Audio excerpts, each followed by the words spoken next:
Santo Domingo de Guzman.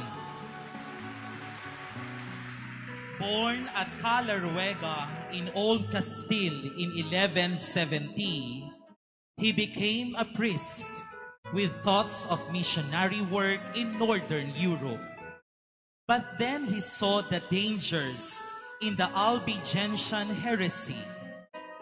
One night, the Blessed Virgin Mary appeared to him and gave him the Holy Rosary, the devotion that will be an instrument of victories and peace.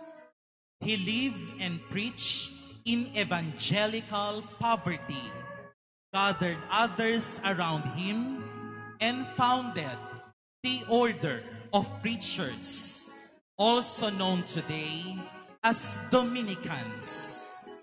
The founder was essentially a man of prayer and study, with a burning zeal for the salvation of souls, characteristics which he indelibly impressed upon his order.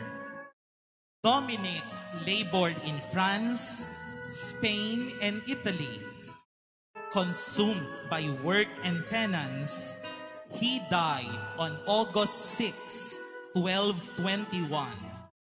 His close friend, Pope Gregory IX, canonized him in 1234.